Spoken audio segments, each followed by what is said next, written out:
Hello दोस्तों, नमस्कार। मेरा नाम है सिबेश। स्वागत आप सभी का मेरे इस यूट्यूब चैनल में। तो दोस्तों, आज हम इस वीडियो में जानेंगे उत्तराखंड जीके के टॉप 20 क्वेश्चन। और दोस्तों, ये आप सभी के लिए यहाँ पे एक क्विज है। और दोस्तों, इसमें आपके यहाँ पे हर क्वेश्चन के लिए आपको यहाँ पे 5 सेकंड का आपको यहाँ पे समय दिया जाएगा। और दोस्तों, इस 5 सेकंड में आपको यहाँ पे हर क्वेश्चन का आंसर आपको यहाँ पे कमेंट सेक्शन में यहाँ पे बताना है, ठीक है। और दोस्तों, इस क्विज में आपको यहाँ पे हर क्वेश्चन से जुड़े जितने भी आपके यहाँ पे फैक्ट हैं वो भी आपको यहाँ पे बताए जाएंगे। और वीडियो के अंत में आपको यहाँ पे 20 में से जितना आपके यहाँ पे स्कोर रहा है वो भी आपको यहाँ पे कमेंट सेक्शन में यहाँ पे बताना है, ठीक है। तो दोस्तों, वीडियो शुरू करने से पहले अगर आपने इस वीडियो को अभी तक लाइक नहीं किया है तो लाइक कर दीजिए। अगर आप मेरे चैनल पे नए आए हैं तो चैनल को सब्सक्राइब करके बेल आइकन को प्रेस कर लें, जिससे कि आपको मेरे हर वीडियो की नोटिफिकेशन सबसे पहले मिले और आप किसी भी भर्ती से यहाँ पे वंचित ना रह पाए। तो चलिए दोस्तों, शुरू करते हैं इस वीडियो को बिना किसी देरी किए। तो दोस्तों, क्वेश्चन नंबर 1 है, दसूली ग्राम स्वराज संघ के संस्थापक हैं। तो ऑप्शन आप सभी के सामने यहाँ पे दिए हुए हैं, आपको इसमें से बताना है कि दसूली ग्राम स्वराज संघ के संस्थापक कौन है।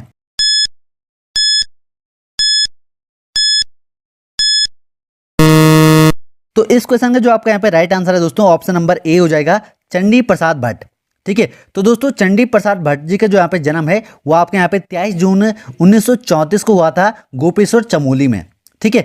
और दोस्तों, ये एक यहाँ पे पर्यावरणविद और सामाजिक कार्यकर्ता हैं। और दोस्तों, इन्होंने सन 1964 में दोस्तों आपका यहाँ पे गोपेश्वर दसूली में यहाँ पे ग्राम स्वराज संघ की स्थापना की है, जो कि अभी यहाँ पे कालांतर में चिपको आंदोलन की मात्र संस्था बनी है, ठीक है। और इस कार्य के लिए दोस्तों उनको यहाँ पे 1972 में आपका यहाँ पे रेमन मैग्सेसे पुरस्कार से भी यहाँ पे सम्मानित किया जा चुका है, ठीक है। और दोस्तों, इसके अलावा इनको यहाँ पे बहुत सारे अन्य पुरस्कार भी मिले हैं, जैसे कि दोस्तों इनको यहाँ पे 2004 में आपका यहाँ पे पद्म भूषण से भी यहाँ पे इन्हें सम्मानित किया गया है, ठीक है। और दोस्तों 2013 में इन्हें यहाँ पे गांधी शांति पुरस्कार से भी यहाँ पे सम्मानित किया जा चुका है, ठीक है।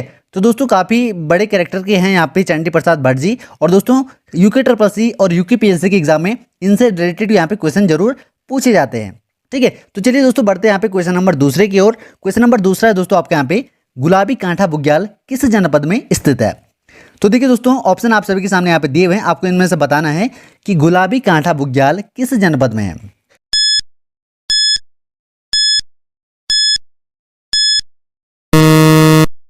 तो दोस्तों, इस क्वेश्चन का जो आपका यहाँ पे राइट आंसर है, ऑप्शन नंबर डी इसका यहाँ पे राइट आंसर हो जाएगा, उत्तरकाशी जनपद में। तो देखिए दोस्तों, गुलाबी कांठा बुग्याल जो है वो आपके यहाँ पे उत्तरकाशी जनपद में स्थित है और यह समुद्र तल से 12,000 फीट की ऊंचाई पर स्थित है। अगर दोस्तों आपको यहाँ पे मीटर में पूछा जाता है तो 3,656 मीटर की ऊंचाई पर यहाँ पे ये बुग्याल स्थित है, ठीक है। और दोस्तों, बात करें यहाँ पे गुलाबी कांठा बुग्याल की, तो देखिए दोस्तों 2016 से पहले ये जो बुग्याल है वो आपके यहाँ पे दुनिया की नज़र से ओझल था, ठीक है। पहले यहाँ पे केवल चारागाह लोग आते थे जो यहाँ पे पशुओं को चराते हैं, ठीक है। और दोस्तों 2016 के बाद ही आपका यहाँ पे ये बुग्याल यहाँ पे दुनिया की नज़र में आया और तब से दोस्तों ये यहाँ पे पर्यटन का काफ़ी अच्छा ये ट्रैक बन चुका है, ठीक है। अब दोस्तों हम बात करते हैं आपके यहाँ पे उत्तरकाशी जनपद में बुग्याल। तो दोस्तों, उत्तरकाशी जनपद में यहाँ पे कौन कौन से बुग्याल हैं। तो दोस्तों, उत्तरकाशी जनपद में आपके यहाँ पे बर्मी बुग्याल, देवदामी बुग्याल और दयारा बुग्याल, केदार खर्क बुग्याल और तपोवन बुग्याल, और इसके साथ साथ दोस्तों आपके यहाँ पे गुलाबी कांठा बुग्याल, ये सभी बुग्याल आपके यहाँ पे उत्तरकाशी जनपद में स्थित हैं, ठीक है। तो चलिए दोस्तों, बढ़ते हैं आपके यहाँ पे क्वेश्चन नंबर तीसरी की ओर। क्वेश्चन नंबर तीसरा है दोस्तों आपके यहाँ पे, राज्य की जनजाति पशुपालकों की चारागाह कहलाते हैं।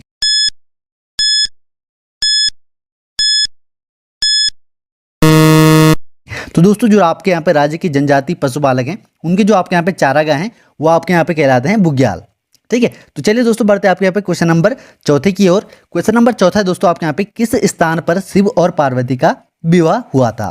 तो ऑप्शन आप सभी के सामने यहाँ पे दिए हुए हैं, आपको इनमें से बताना है कि शिव और पार्वती का विवाह किस स्थान पे हुआ था।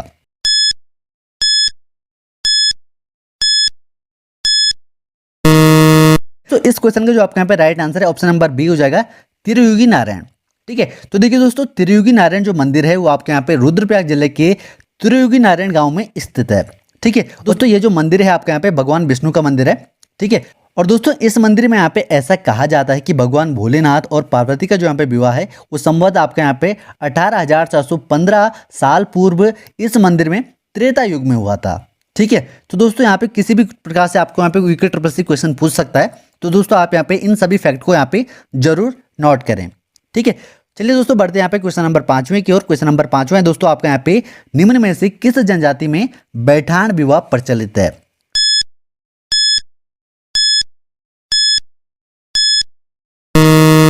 तो दोस्तों, ऑप्शन नंबर डी इसका यहाँ पे राइट आंसर हो जाएगा, बुक्सर जनजाति में, ठीक है। तो दोस्तों सबसे पहले हम बात करते हैं आपके यहाँ पे बैठान विवाह होता क्या है। तो देखिए दोस्तों, जो आपके यहाँ पे बुक्सा जनजाति है, इस समाज में यहाँ पे बहुपत्नी प्रथा का बहुत ही प्रचलन है। ठीक है। जब एक शादीशुदा पुरुष दूसरा विवाह करता है तो उस विवाह को यहाँ पे बैठान विवाह कहा जाता है। ठीक है। और दोस्तों ये जो आपके यहाँ पे बुक्सा जनजाति है वो आपके यहाँ पे उत्तराखंड के नैनीताल, पौड़ी गढ़वाल और देहरादून की ग्रामीण बस्तियों में रहती है। ठीक है। और दोस्तों आज भी यहाँ पे इस जनजाति में दोस्तों जो यहाँ पे विवाह के लिए कन्या को यहाँ पे खरीदा जाता है। ठीक है। और इन जनजातियों में दोस्तों पुरुषों की तुलना में महिलाओं की संख्या काफ़ी कम है। ठीक है। और इस जनजाति में पुरुष का विवाह तभी संभव है जब उसके पास खेती के लिए इतनी भूमि हो कि वो अपने परिवार को यहाँ पे भरण पोषण कर सके। ठीक है। और दोस्तों एक और फैक्ट है इस जनजाति से जुड़ा हुआ कि दोस्तों इस जनजाति की जो भी यहाँ पे कन्या पक्ष वाले हैं वो वर पक्ष के यहाँ जाते हैं रिश्ता मांगने। ठीक है। चलिए दोस्तों बढ़ते हैं आपके यहाँ पे क्वेश्चन नंबर 6 की ओर। क्वेश्चन नंबर 6 दोस्तों आपके यहाँ पे किस जनजाति के गृह नर कुलों से निर्मित किया जाता है या बनाया जाता है। ठीक है।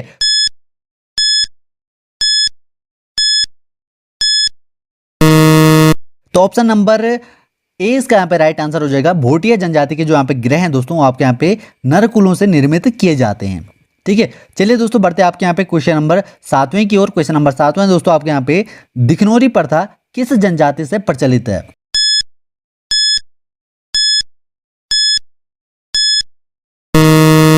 तो दोस्तों दिखनौरी जो प्रथा है आपके यहाँ पे वो आपके यहाँ पे एक सगाई की रस्म है।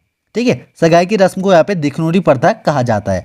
तो दोस्तों ये जो आपके यहाँ पे प्रथा है दिखनौरी, ये किस जनजाति से बिलोंग करती है। तो दोस्तों ये जो प्रथा है आपके यहाँ पे ऑप्शन नंबर ए उसका यहाँ पे राइट आंसर हो जाएगा थारू जनजाति से। तो दोस्तों ये जो दिखनौरी प्रथा है यानी कि सगाई की रस्म जिसे यहाँ पे कहते हैं, ये आपके यहाँ पे थारू जनजाति से यहाँ पे बिलोंग करती है। और दोस्तों इस जनजाति में यहाँ पे गोने की रस्म को यहाँ पे चाला भी कहा जाता है। ठीक है। चाला भी इसमें यहाँ पे कहा जाता है। क्वेश्चन नंबर 8वां दोस्तों आपके यहाँ पे थारू जनजाति के लोग भरड़ा कहते हैं। तो भरड़ा किसे कहा जाता है दोस्तों यहाँ पे थारू जनजाति में, आपको यहाँ पे बताना है।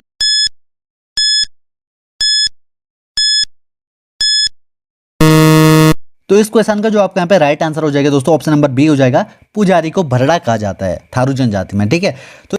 तो देखिए दोस्तों थारू जो जनजाति है आपके यहाँ पे, इस जनजाति में स्त्री को यहाँ पे संपत्ति पर विशेष अधिकार होता है और इस जनजाति में धार्मिक अनुष्ठानों के अतिरिक्त अन्य सभी घरेलू कामकाजों में थारू स्त्री ही संभालती है। तो देखिए दोस्तों ये सभी आपके यहाँ पे इंपॉर्टेंट फैक्ट हैं। ठीक है। तो काफ़ी बार यहाँ पे एग्जाम में पूछा जाता है। ठीक है। और दोस्तों जो आपके यहाँ पे भरड़ा होता है वो यहाँ पे पुजारी को कहा जाता है, वो इसे यहाँ पे भर्रा भी कहा जाता है। पुजारी को यहाँ पे भर्रा या भरड़ा भी कहा जाता है। ठीक है। और दोस्तों ये जो यहाँ पे पुजारी या भरड़े होते हैं ये यहाँ पे चिकित्सा का काम भी करते हैं। ठीक है। वो यहाँ पे दवाइयाँ वगैरह भी यहाँ पे देते हैं। ठीक है। तो दोस्तों ये सभी फैक्ट थे आपके यहाँ पे थारू जनजाति से रिलेटेड। अब दोस्तों हम बढ़ते हैं यहाँ पे क्वेश्चन नंबर 9 की ओर। क्वेश्चन नंबर 9 है दोस्तों आपके यहाँ पे लहचारी किस जनजाति का नृत्य है। ठीक है। तो दोस्तों लहचारी जो है आपके यहाँ पे किस जनजाति का नृत्य आपको यहाँ पे बताना है।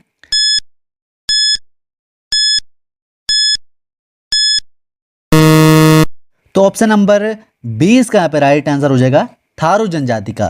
तो देखिए दोस्तों जल्दी मैं आप सभी के लिए यहाँ पे एक स्पेशल सीरीज लाऊंगा जिसमें दोस्तों आपके यहाँ पे जनजाति होंगे, नृत्य वगैरह होंगे, उसमें आपको यहाँ पे एक विशेष टॉपिक से आपको यहाँ पे समझाया जाएगा। ठीक है। कि किस जनजाति में यहाँ पे क्या क्या नृत्य होते हैं, क्या क्या उसकी यहाँ पे रहन सहन होता है। तो सभी जनजाति आपको यहाँ पे अलग अलग वीडियो के माध्यम से यहाँ पे लाऊंगा।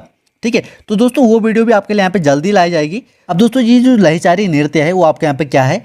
तो देखिए दोस्तों यह गढ़वाल क्षेत्र में माघ माह की चांदनी में स्त्रियों पुरुषों द्वारा किए जाने वाला एक श्रृंगारिक नृत्य है जिसे हम लहचारी नृत्य कहते हैं। ठीक है। और इस नृत्य में दोस्तों आपके यहाँ पे मुख्य गायक वृत्त के बीच में हुड़की बजाते हुए नृत्य करता है।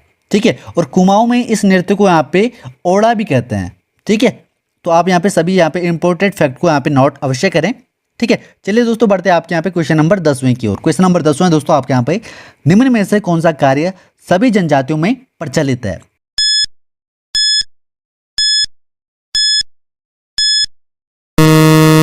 तो दोस्तों इस क्वेश्चन का जो आपका यहाँ पे राइट आंसर है ऑप्शन नंबर ए हो जाएगा मदिरा सेवन। तो मदिरा सेवन जो है दोस्तों आपके यहाँ पे सभी जनजातियों में किया जाता है। चलिए दोस्तों बढ़ते हैं आपके यहाँ पे क्वेश्चन नंबर 11वें की ओर। क्वेश्चन नंबर 11वां दोस्तों आपके यहाँ पे किस राजा के शासनकाल में सती प्रथा का विवरण मिला है।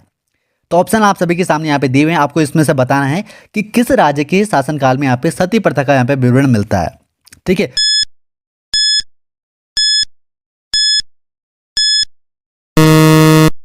तो दोस्तों इस क्वेश्चन का जो आपका यहाँ पे राइट आंसर है ऑप्शन नंबर बी, इसका यहाँ पे राइट आंसर हो जाएगा। श्याम शाह के शासनकाल में दोस्तों आपके यहाँ पे सती प्रथा का विवरण मिलता है। ठीक है, तो दोस्तों ऐसा माना जाता है कि श्याम शाह की यहाँ पे 60 रानियां थी। तो दोस्तों 1631 में जब यहाँ पे श्याम शाह की मृत्यु होती है तो दोस्तों उनकी जो यहाँ पे 60 रानियां होती थी वो यहाँ पे सती हो गई थी, ऐसे यहाँ पे माना जाता है। ठीक है, क्वेश्चन नंबर 12 है दोस्तों आपके यहाँ पे हेवल घाटी आंदोलन क्या है। तो दोस्तों ऑप्शन आप सभी के सामने यहाँ पे दिए हुए हैं, आपको उनमें से बताना है कि हेवल घाटी आंदोलन क्या है।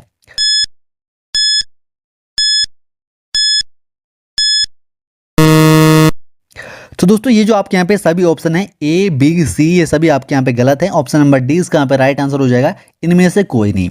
ठीक है, तो दोस्तों हेवल घाटी जो आंदोलन है आपका यहाँ पे वर्ष 1985 में यहाँ पे टिहरी जिले में चलाया गया था, हेवल घाटी में। और दोस्तों इसमें यहाँ पे कुंवर परसून, विजय जरधारी, सुरेश भाई, रघु भाई जरधारी ने पेड़ों के अवैध कटान को रोकने के लिए रक्षा सूत्र आंदोलन की शुरुआत की और धीरे धीरे यह आंदोलन अन्य स्थानों में फैल गया।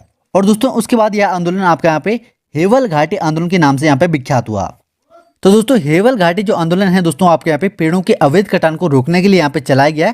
चलिए दोस्तों बढ़ते हैं आपके यहाँ पे क्वेश्चन नंबर 13 की ओर। क्वेश्चन नंबर 13 है आपके यहाँ पे चिपको आंदोलन को प्रारंभ करने वाला कौन था। तो ऑप्शन आप सभी के सामने यहाँ पे दिए हुए हैं और इसके साथ साथ आपके यहाँ पे 14वां जो आपके यहाँ पे क्वेश्चन है वो भी आपके यहाँ पे चिपको आंदोलन से यहाँ पे जुड़ा हुआ है। इसका जो आपके यहाँ पे क्वेश्चन है वो आपके यहाँ पे चिपको आंदोलन का वास्तविक जो आपके यहाँ पे प्रणेता थे वो आपके यहाँ पे कौन थे वो भी आपको यहाँ पे बताना है। तो चलिए दोस्तों आपके यहाँ पे समय शुरू होता है अब।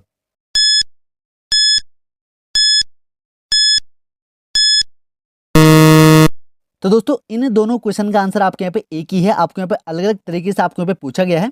ठीक है, तो चिपको आंदोलन का प्रारंभ करने वाला था सुंदरलाल बहुगुणा जी। और दोस्तों चिपको आंदोलन के जो आपके यहाँ पे वास्तविक प्रणेता थे वो भी आपके यहाँ पे सुंदरलाल बहुगुणा जी को यहाँ पे कहते हैं। ठीक है, और दोस्तों बात करें आपके यहाँ पे चिपको आंदोलन जो है वो आपके यहाँ पे तत्कालीन उत्तराखंड से यहाँ पे चमोली जिले से सन 1970 में यहाँ पे प्रारंभ हुआ। ठीक है, और दोस्तों एक दशक के अंतर्गत यह पूरे उत्तराखंड के क्षेत्र में फैल गया था। इस आंदोलन में दोस्तों आपके यहाँ पे स्त्रियों ने भारी संख्या में भाग लिया था और इस आंदोलन की जो शुरुआत थी दोस्तों आपके यहाँ पे 1970 में प्रसिद्ध पर्यावरणविद सुंदरलाल बहुगुणा और दोस्तों कामरेड गोविंद सिंह रावत और चंडी प्रसाद भट्ट जी और दोस्तों गौरा देवी के नेतृत्व में हुई। तो दोस्तों इन सभी के नेतृत्व में यहाँ पे यह आंदोलन चलाया गया और दोस्तों इसमें यहाँ पे बहुत सारी स्त्रियों ने यहाँ पे प्रतिभाग किया। ठीक है, और दोस्तों इसका जो आपके यहाँ पे घोष वाक्य है, चिपको आंदोलन का जो आपके यहाँ पे घोष वाक्य है दोस्तों वो आपके यहाँ पे है, क्या है जंगल के उपकार, मिट्टी पानी और बयार, मिट्टी पानी और बयार जिंदा रहने के हैं आधार। तो दोस्तों ये यहाँ पे चिपको आंदोलन का घोष वाक्य है।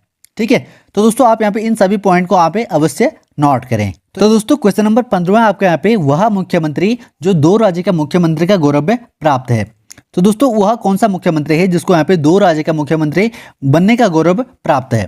ठीक है, तो ऑप्शन आप सभी के सामने यहाँ पे दिए हुए हैं।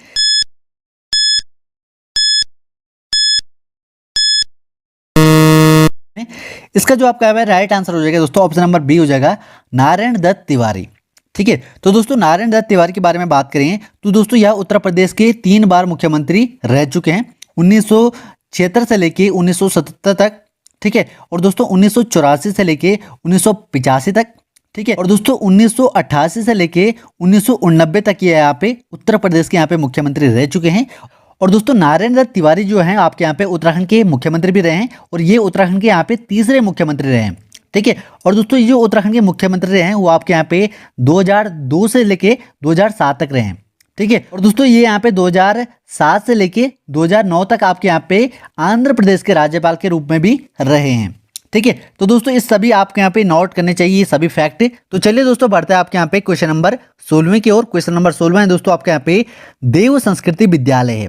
तो दोस्तों देव संस्कृति विद्यालय आपका यहाँ पे कहाँ है आपको यहाँ पे बताना है।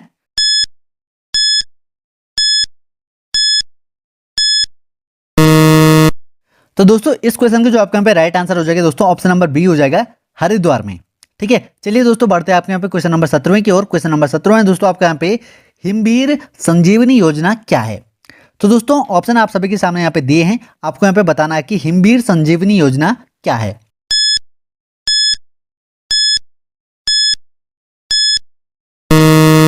तो दोस्तों हिमवीर संजीवनी योजना जो है दोस्तों आपके यहाँ पे ITBP जवानों से जुड़ी हुई है।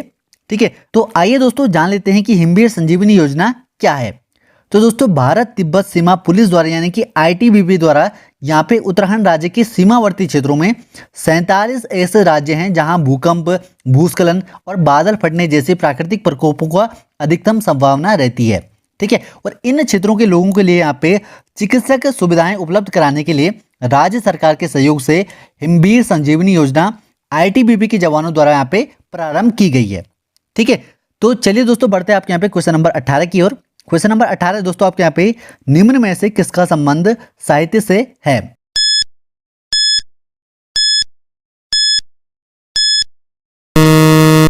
तो ऑप्शन नंबर सी इसका यहाँ पे राइट आंसर हो जाएगा शैलेश मटियानी का। ठीक है, तो दोस्तों शैलेश मटियानी के जो आपके यहाँ पे जन्म है वो आपके यहाँ पे 14 अक्टूबर 1931 को हुआ था, जो कि आपका यहाँ पे बाड़े चीना में हुआ था। ठीक है, और इनकी मृत्यु दोस्तों आपके यहाँ पे 24 अप्रैल 2001 को हुई थी, जो कि दोस्तों आपके यहाँ पे दिल्ली में हुई थी। तो दोस्तों शैलेश मटियानी जो हैं दोस्तों आपके यहाँ पे आधुनिक हिंदी साहित्य जगत में नई कहानियां, आंदोलन के दौर में कहानीकार एवं प्रसिद्ध गद्यकार थे। ठीक है, उन्होंने दोस्तों आपके यहाँ पे बोरीवली से लेके बोरी बंदर तथा मुठभेड़ जैसे उपन्यास लिखे, चील अर्धांगिनी जैसे कहानियां लिखी, साथ ही उन्होंने अनेक निबंध तथा प्रेरणादायक संस्मरण भी लिखे। और दोस्तों उनके यहाँ पे हिंदी साहित्य के प्रति प्रेरणादायक समर्पण और उत्कृष्ट रचनाओं के फलस्वरूप आज भी उत्तराखंड राज्य में इनके नाम से पुरस्कार का वितरण होता है। तो दोस्तों शैलेश मटियानी पुरस्कार आज भी यहाँ पे दिया जाता है इनके यहाँ पे साहित्य के क्षेत्र में। ठीक है, क्वेश्चन नंबर 19 से दोस्तों आपके यहाँ पे उत्तराखंड राज्य में कौन सा जिला है जिसकी सीमा 7 जिलों से यहाँ पे मिलती है? तो ऑप्शन आप सभी के सामने यहाँ पे दिए हुए हैं, आपको इनमें से बताना है कि किस जिले की सीमा यहाँ पे 7 जिलों से यहाँ पे मिलती है। ठीक है, तो आपका समय शुरू होता है अब।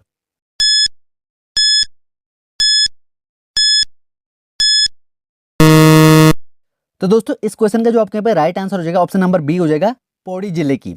ठीक है, जो है दोस्तों आपके यहाँ पे अल्मोड़ा, नैनीताल, रुद्रप्रयाग, चमोली, देहरादून, टिहरी और हरिद्वार, इन 7 जिलों से दोस्तों आपके यहाँ पे पौड़ी जिले की आपके यहाँ पे सीमा मिलती है। ठीक है, क्वेश्चन नंबर 20वां है दोस्तों आपके यहाँ पे उत्तराखंड के किस मंदिर में दानव की पूजा होती है? तो ऑप्शन आप सभी के सामने यहाँ पे दिए हुए हैं, आपको इनमें से बताना है कि किस मंदिर में यहाँ पे दानव की पूजा की जाती है। तो आपका समय शुरू होता है अब।